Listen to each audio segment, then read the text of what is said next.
Vamos ler juntinhos, entender o que está acontecendo nisso aqui, o que o examinador quer de você. Você vê o enunciado grandão, você fica assim, meu Deus do céu, já desisti, quero ir embora. E tem uma regra, quanto maior o enunciado, mais fácil é a questão, viu, gente? É porque o enunciado grande, ele traz muita abertura para o examinador te dar informação. Então, vamos lá. A Patrícia foi a um shopping center para comprar um celular para sua filha. Ok, nada demais. Maria, de 10 anos, que a acompanhava, não encontrando o modelo desejado. Patrícia saiu da loja, esclarecendo o ocorrido para a criança, que, inconformada com o fato, começou a chorar. Patrícia chamou a atenção de sua filha, o que fez com que seu colega de trabalho, Henrique, que passava pelo local, o advertisse que não deveria assim agir com a criança, iniciando uma discussão e acabando por empurrá-la contra a parede. O Henrique ficou maluco. O Henrique pegou a Patrícia, que era colega de trabalho. Essa informação é relevantíssima. Na hora que você mata que é colega de trabalho, esquece Lei Maria da Penha. Esquece. Não está falando aqui que é ex-namorada, que é namorado, que é companheiro, que é esposo. Nada. Está falando que é colega de trabalho. Então, a gente já esquece Maria da Penha. Mas vamos continuar a questão. Tá. Empurrando contra a parede. Quando alguém empurra contra a parede, daqui a pouco a questão vai resolver isso, mas vocês já podem saber que pode caracterizar duas coisas. Se o empurrão não trouxe uma lesão aparente, vai ser apenas vias de fato, lá na Lei de Contravenções Penais. Se esse empurrão trouxe uma lesão aparente, aí a gente chama de lesão corporal, lá do 129. Maravilha. Tem até um termo, eu gosto de utilizar um termo meio chulo para diferenciar vias de fato de lesão corporal, que me ajuda bastante no dia a dia. Quando o indivíduo ele empurra a mulher, isso é muito comum, empurra a mulher, e não fica roxo, não há rompimento de vaso, a roxidão nada mais é do que o rompimento de vaso sanguíneo. Não há rompimento de vaso sanguíneo, isso é vias de fato. Quando fica roxo, quando há rompimento de vaso sanguíneo, aí já é lesão corporal. Então isso talvez um dia na prova ajude vocês, e isso me ajuda muito no dia a dia, porque o limite entre vias de fato e lesão corporal é muito tênue. Então, maravilha.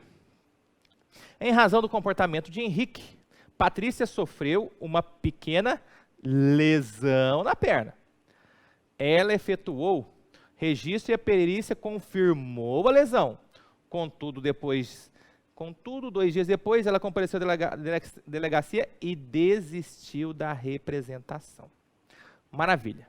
Em razão da vítima ser do sexo feminino, o Ministério Público ofereceu denúncia contra Henrique pela prática do crime de lesão corporal no âmbito da violência doméstica e familiar contra a mulher, previsto no 129, parágrafo 9º no Código Penal. O MP aí tá maluco, né? Com a devida vênia ao colega. Por que não pode oferecer nesse caso? Nem olhei as alternativas ainda. Por que não pode oferecer nesse caso aí denúncia, e muito menos denúncia pelo 129, parágrafo 9º? Não existe ambiente doméstico e familiar nessa questão. Não houve envolvimento de relação entre homem e mulher do convívio familiar. E isso tem consequências.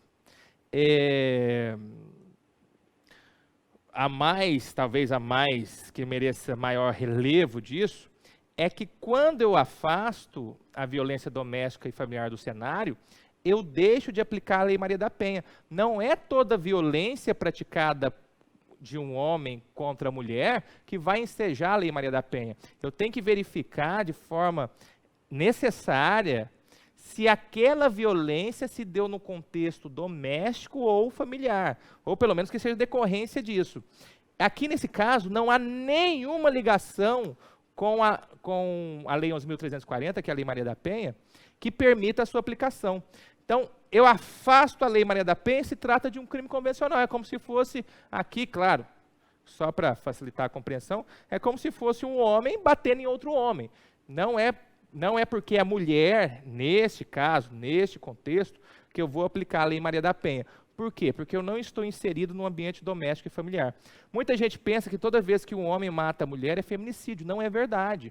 Você tem que verificar se aquele homicídio se deu em razões da condição do sexo feminino, se aquele homicídio se deu no âmbito doméstico e familiar. Então fiquem sempre atentos a isso. Não é todas as vezes que há agressão de homem contra mulher que eu aplico a Lei Maria da Penha. Esse aqui é um exemplo clássico disso. E o examinador queria saber isso de você.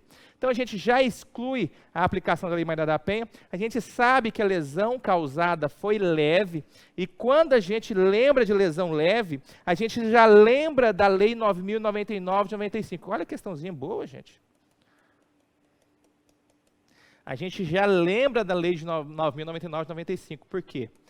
Essa lei, que é a Lei do Juizado Especial Criminal, diz o seguinte: olha, as lesões de natureza leve e de natureza culposa dependem de representação da vítima.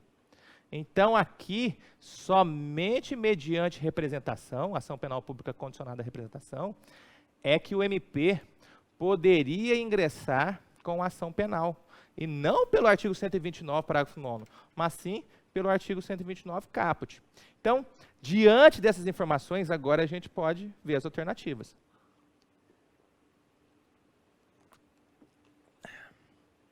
Letra A. Apesar de o crime ser de lesão corporal, no âmbito da violência, já está errado. Apesar de o crime ser de lesão corporal no âmbito da violência doméstica e familiar contra a mulher, será cabível, em caso de condenação, a substituição da PPL por PRD. Tá. Até que a segunda parte, essa segunda parte aqui, está certa. Mas essa primeira parte aqui, viagem na maionese. Já estão careca de saber. Letra B. Então, errado. E eu, pessoal, eu sempre faço isso, viu?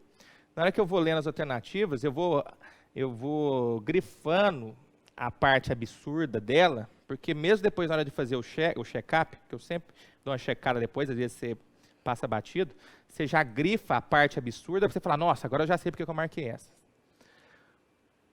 Letra B. O crime em tese praticado é de lesão corporal leve e simples.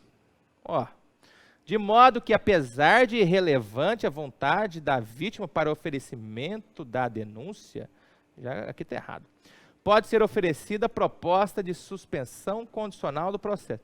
Ele faz um balaio maluco aqui, né? Em tese, o crime praticado é lesão corporal simples. Ok, beleza. De modo que, apesar de irrelevante a vontade da vítima... É irrelevante a vontade da vítima? Não. Vocês acabaram de me dizer que a vítima precisa representar. Então, por isso que a vontade da vítima não é irrelevante, é relevante. Sem representação da vítima, não tem processo. Então, já era. Bem. C. Apesar de o crime ser de lesão corporal no âmbito da violência doméstica... já errou, né? Apesar de o crime ser de lesão corporal no âmbito da violência doméstica e familiar contra a mulher, deverá ser rejeitada a denúncia por depender de representação da vítima. Essa aqui conseguiu, se tivesse a mais errada, é essa daqui. D, só pode ser essa, né? Tomara. O crime em tese praticado de lesão corporal leve e simples. Opa, ó, legal. Primeira parte, ok. Devendo a denúncia ser rejeitada por depender de representação da vítima. Ok, fechou, tranquilo. Passei no parque. Vocês perceberam que aqui, para vocês responderem essa questão, vocês têm que conhecer a 11.340 de 2006, que é a Maria da Penha. Tem que conhecer a 9.099 de 95. E tem que conhecer também o Código Penal na parte especial, aqui em especial o artigo 129.